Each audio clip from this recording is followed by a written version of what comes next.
Hello दोस्तों, तो आज हम इस वीडियो में बात करने वाले हैं hanging man candle stick pattern कैसे काम करता है और ये जब कैंडल बनता है तो हमें क्या प्लान करना चाहिए, बाइंग का प्लान सिनेरियो प्लान करना चाहिए या फिर सेलिंग का प्लान करना चाहिए। तो चलिए वीडियो को स्टार्ट करते हैं, समझते हैं कि हैंगिंग मैन कैंडल स्टिक कैसे काम करता है। तो इसका नाम हैंगिंग मैन क्यों रखा गया? क्योंकि आपने देखा होगा कि कोई किसी इंसान को फांसी दी जाती है तो वो उसकी बॉडी और उसका पैर जो होता है वो दोनों ऐसे लटकता रहता है, तो इसीलिए इसका नाम हैंगिंग मैन रखा गया।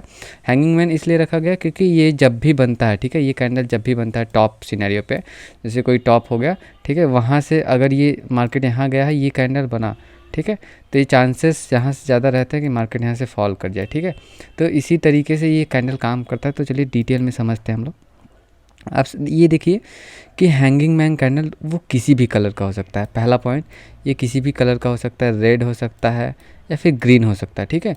अगर रेड हुआ या ग्रीन हुआ तो ये इसकी क्लोजिंग प्राइस और ओपनिंग प्राइस कैसे काम करती है थोड़ा सा चलिए समझते हैं। देख पा रहे हैं ये ग्रीन कैंडल है, ठीक है, ये इसका लो है, ठीक, ये लो है, आप देख पा रहे हैं ये लो लिखा गया है, ठीक है। ओपनिंग प्राइस इसकी यहाँ होती है, ठीक है, और क्लोजिंग प्राइस ये है, और यहाँ से आप देख पा रहे हैं ये जो क्लोजिंग प्राइस है वही इसका हाई है, क्योंकि यही मार्केट क्लोज कर गया और यही तक हाई ही लगाया था, तो क्लोजिंग प्राइस और हाई सेम हो गया। और एक सिनेरियो हो सकता है कि थोड़ा सा यहाँ वीक निकला हो, ठीक है, तो इसका हाई ये हो जाता है, ठीक। तो ये एक ज़रूरी नहीं पिक्चर परफेक्ट ऐसे ही दिखे, ठीक है, तो आपको कुछ इस तरीके से भी दिख सकता है, मैं बता रहा हूँ, ठीक है। एक ऐसे कैंडल बना, ठीक, कैंडल ऐसे बना और उसके ऊपर थोड़ा सा ऐसे वीक निकला हो सकता है, ठीक है। तो ये पिक्चर परफेक्ट जरूरी नहीं कि ये वीक ना हो तो आप ट्रेड नहीं प्लान कर सकते। ये ऐसे इसमें वीक निकला भी रहता है तो आप प्लान कर सकते हैं, ठीक है। तो आप देख पा रहे हैं ग्रीन कैंडल का क्लोजिंग प्राइस ये हो गया, हाई भी यही हो गया, ठीक है, और इसका ओपनिंग प्राइस ये हो गया और लो इसका ये हो गया, ठीक है। और ये जो इसका बॉडी है, ठीक है, बॉडी सपोज़ 1 है तो वीक इसका डबल होता है, ठीक है। तो आप जनरली ध्यान दीजिएगा कि बॉडी से जब बड़ा डबल इसका वीक होना चाहिए तभी आप ये हैंगिंग मैन कहलाएगा। तो अब थोड़ा सा रेड कैंडल के बारे में देख लेते हैं, ठीक है। तो इसका ये लो हो गया, ठीक है, क्लोजिंग प्राइस इसका ये है, ठीक है, ओपनिंग प्राइस और हाई ये दोनों सेम है। इसमें क्या चेंजेस है, ये ओपनिंग प्राइस इसमें नीचे था, ठीक है, यहाँ ओपन होता था और क्लोज़ यहाँ होता था, यहाँ क्लोज़ यहाँ ये ओपन यहाँ होता है हाई पे और क्लोज़ यहाँ होता है, ठीक है। तो ये भी सेम है, बस थोड़ा सा ओपनिंग क्लोजिंग थोड़ा सा डिफरेंस है बस, ठीक है। तो चलिए थोड़ा सा और डिटेल में हम लोग समझते हैं इसको। तो आप देख पा रहे हैं हैंगिंग मैन इसका कुछ इस तरीके से नाम रखा गया। तो ये आप देख पा रहे हैं ये इंसान लटक रहा है, मैंने बताया ये वीक हो सकता है, थोड़ा सा वीक निकला हो सकता है, ये पूरी बॉडी हो जाएगी, ठीक है, यहाँ से, और ये आपका क्या बोलते हैं वीक हो जाएगा, ठीक है। ये ऊपर भी थोड़ा सा वीक निकला रहता है, पर पिक्चर परफेक्ट जरूरी नहीं है कि आपको ऐसा ही दिखे, ठीक है, ऐसा ही, ठीक, थोड़ा सा वीक निकला रह सकता है। तो चलिए हम लोग समझते हैं इसको। और ये भी देखेंगे कि आपने ये भी देखा होगा कि हैमर कैंडल भी कुछ इस तरीके से दिखता है, वो भी उसका भी सिनेरियो अलग रहता है, लेकिन डिफरेंस मैं थोड़ा सा बताऊंगा इसमें कि ये दोनों कैसे अलग अलग हैं और सिनेरियो क्या क्या हो सकता है। तो मैंने बताया कि ये हैंगिंग मैन टॉप पे बनता है, ठीक है। तो ये जैसे मार्केट अप ट्रेंड में चल रहा है, अब मैंने बताया हैंगिंग मैन कैंडल बनना चाहिए। हैंगिंग मैन बना कैसे, ये रेड कैंडल है, मैंने बताया कोई सा भी कलर हो सकता है, रेड हो सकता है या फिर ग्रीन हो सकता है, तो आपको घबराने वाली कोई बात नहीं, कोई सा भी कलर हो अगर हैंगिंग मैन बना, ठीक है, तो उसके ब्रेकडाउन पे आपको इंटर करना है। जैसे इसका वीक हो ये ब्रेक करना चाहिए, ठीक है, ना कि इसका हाई ब्रेक करना चाहिए, ठीक है।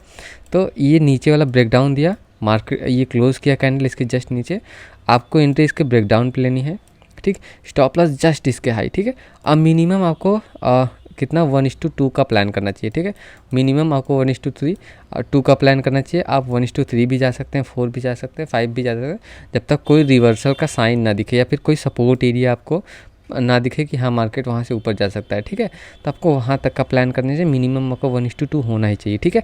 तभी आप जब तक आप रिस्क रिवॉर्ड मैनेज नहीं करेंगे, सपोज आप ये इसका एक्यूरेसी है 70 to 80%, ठीक है, तो अगर ये हम लोग थोड़ा सा अगर ड्रॉबैक भी ले लेते हैं जैसे 60 to 70%, ठीक है, ठीक है, तो अगर ये 3-4 बार फेल भी हुआ, ठीक है, जैसे हम लोग 10 ट्रेड में से 6 बार सही हुए तो 6 into 2 ₹12 हो गया, ठीक है। अगर आप हर बार ₹2 ले रहे हैं, ठीक है, विन कर रहे हैं, तो आप ₹12 प्रॉफिट करेंगे। और हर बार आपने 4 बार लूज़ किया, ठीक है, 4 बार लूज़ किया तो आप 4 बार लॉस, ₹4 ही लॉस में हुए, तो आप 12 में से 4, तब पर भी आप ₹8 प्रॉफिट में होंगे। तो आप रिस्क रिवॉर्ड मैनेज करेंगे तभी आप प्रॉफिटेबल ट्रेडर बनेंगे, ठीक है। तो हमें इसीलिए रिस्क रिवॉर्ड पे हमेशा काम करना चाहिए, और वो मिनिमम 1:2 आपको प्लान ही करना चाहिए, चाहे कोई सा भी ट्रेड प्लान करे हो, ठीक है। तो चलिए थोड़ा सा और डिटेल में हम लोग इसको समझते हैं, ठीक। आप देख पा रहे हैं हैंगिंग मैन, ये ग्रीन कैंडल है, ठीक है। मैंने वो रेड कैंडल का सिनेरियो था, ये ग्रीन कैंडल का।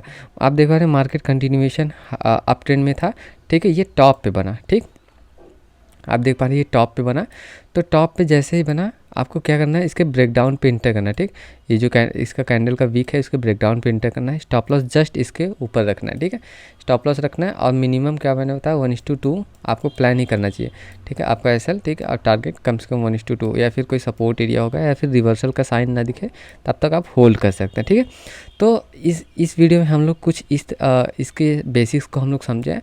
तो अगले पार्ट में मैं आपको थोड़ा सा डिटेल में बताऊँगा कि ये इसका जो 60 to 70% है ये काम कब करता है, और 30 to 40% ये लूज़ कब करता है, वो भी बताऊंगा। तभी आप समझ पाएंगे इस चीज़ों को कि हाँ, कि मुझे इस पे एंट्री कब कैसे प्लान करनी चाहिए। क्योंकि सभी को पता होता है कि हैंगिंग मैन टॉप पे बना, उसके ब्रेकडाउन पे एंटर करना है, ठीक है। 1:2, 3 का जो भी प्लान करना है वो लोग सब लोग प्लान करेंगे। फिर भी 90% लोग लॉस करते हैं। क्यों लॉस करते हैं, कुछ इसके पॉइंट्स, इसके पीछे का कुछ इंपॉर्टेंट पॉइंट होते हैं, वो समझना होता है, जो कि बहुत लोग नहीं बताते हैं। तो मैं आपको नेक्स्ट पार्ट में बताऊंगा। तो चलिए थोड़ा सा मैं इसको आपको लाइव चार्ट पे दिखा देता हूँ, और थोड़ा सा मैं इसको आपको हैमर और इसके बारे में थोड़ा सा दिखा देता हूँ, क्योंकि जब तक आप इसको थोड़ा सा नहीं दिखेंगे समझेंगे नहीं, ठीक है। ये मैंने बताया कि ये टॉप पे आपका हैंगिंग मैन बनता है, और हैमर जो है आपका सपोर्ट एरिया पे बनता है, ठीक है। ये हमेशा आपको इंपॉर्टेंट पॉइंट एकदम ध्यान में रखना है। जो आपका हैमर है, ठीक है, फिर से मैं रिपीट कर रहा हूँ, हैमर जो है वो सपोर्ट पे बनता है, ठीक है। और जो आपका हैंगिंग मैन है वो रेजिस्टेंस लेवल पे बनता है, ठीक है। और हैमर में क्या था, मैं हैमर कैंडल मैंने डिटेल में बताया कि काम कैसे करता है, फेल कब होता है, अप ट्रेंड में है तो कैसा सिनेरियो हमें प्लान करना है, सारी चीज़ें मैंने डिस्कस की है। तो आप उसे जाके जरूर से चेकआउट कर सकते हैं। तो चलिए थोड़ा सा चार्ट पे हम लोग समझते हैं, ठीक है। मैं चार्ट ओपन कर लेता हूँ, ठीक। चार्ट मैंने जैसे बताया कि आपको क्या करना है, रेजिस्टेंस लेवल खोजना है, ठीक है। रेजिस्टेंस जहाँ से मार्केट फॉल हुआ, ठीक है। आप देख पा रहे हैं मार्केट यहाँ आया, ठीक है, थोड़ा सा पुल बैक आया, फिर यहाँ से कंटिन्यू सेलिंग में आया। तो ये एक रेजिस्टेंस लेवल का काम किया, ठीक है। तो रेजिस्टेंस लेवल का काम किया तो मतलब कि यहाँ अगर मार्केट यहाँ जाता है और हैंगिंग मैन कैंडल बनाता है, ठीक है, हैंगिंग मैन कैंडल बनाता है, उसका ब्रेकडाउन होता है, तो हमें प्लान करना चाहिए। तो मैं आपको थोड़ा सा जूम करके दिखाता हूँ चीज़ों को, ठीक है, ताकि आपको और चीज़ क्लियर समझ में आए कि मैंने क्या बताया, ठीक है। जैसे मैंने बताया कि ये रेजिस्टेंस लेवल है, ठीक है। मार्केट कंटिन्यू फॉल किया था, ठीक, हाँ, कंटिन्यू फॉल के एक पुल बैक आया, मतलब यहाँ से यू टर्न लिया फिर मार्केट, तो ये रेजिस्टेंस लेवल का काम करने लगा। फिर मार्केट आप देख पा रहे हैं एक बार गया फॉल किया, ठीक है, दूसरी बार गया, आप देख पा रहे हैं यहाँ हैंगिंग मैन कैंडल बनाया, ठीक है। हैंगिंग मैन कैंडल बनाया, आप देख रहे हैं 3 कैंडल बनाया। अगर आप पहले कैंडल पे भी प्लान करते, ठीक है, पहला कैंडल हैंगिंग में बनाया, इसे आप देख पा रहे हैं थोड़ा सा वीक निकला हुआ है। मैं थोड़ा सा इसको जूम इन कर देता हूँ ताकि आपको क्लियर थोड़ा सा और अच्छे से दिखे। आप देख पा रहे हैं पहला कैंडल ही हैंगिंग बना, ठीक है, उसका ब्रेकडाउन है, ठीक है। आपको स्टॉप लॉस जस्ट उसके हाई पे रखना है, ठीक है। स्टॉप लॉस आप जब तक उसके हाई पे रखेंगे आपका एसएल हिट नहीं होगा। और मिनिमम मैंने क्या बताया 1:2, तो आपका ईजिली यहाँ से अगर आप देखेंगे तो ईजिली 1:2 मिल गया, ठीक है। तो आपको इसी तरीके से प्लान करना चाहिए। चलिए एक सिनेरियो में और आपको दिखाता हूँ, ठीक है, कि ये कैसे काम किया था, ठीक। आप देख पा रहे हैं यहाँ, ठीक, ये एक सेकेंड, तो आप देख पा रहे हैं पहले मार्केट यहाँ से एक बार यू टर्न लिया था, ठीक। अब ये यहाँ जहाँ आपको पता है कि जहाँ मार्केट क्लोज करता है वो एक्ट सपोर्ट और रेजिस्टेंस काम करता है, ठीक है। तो ये अब रेजिस्टेंस का काम करने लगेगा, ठीक है। मार्केट गैप डाउन खुला, फिर मार्केट गैप डाउन साइडवेज होकर थोड़ा सा फिर ब्रेकआउट है, यहाँ आप देखो रेजिस्टेंस एरिया। तो रेजिस्टेंस एरिया पे क्या बना, हैंगिंग मैन कैंडल बना, ठीक है। हैंगिंग मैन कैंडल जैसे ही बना, आपको क्या करना है, उसके ब्रेकडाउन पे एंटर करना है, स्टॉप लॉस जस्ट हाई, ठीक है। स्टॉप लॉस है टारगेट, उसको 1:2 आप प्लान कर सकते हैं, 1:2 या फिर सपोर्ट। आप देख पा रहे हैं मार्केट यहाँ से यू टर्न लिया था, तो आप यहाँ तक का प्लान कर सकते हैं, ठीक है। तो आप इसी तरीके से हैंगिंग मैन को आप प्लान कर सकते हैं, इसी तरीके से काम करता है। तो नेक्स्ट पार्ट में हम लोग कवर करेंगे कि ये फेल कब होता है, अगर ये टॉप पे बना और या फिर डाउन ट्रेंड है तो ये कैसे काम करेगा। तो इसी तरीके से हम नेक्स्ट पार्ट में वीडियो में डिस्कस करेंगे। तो चलिए वीडियो को यही करते हैं। वीडियो अच्छा लगा तो वीडियो को लाइक करें, चैनल को सब्सक्राइब जरूर करें। Thank you.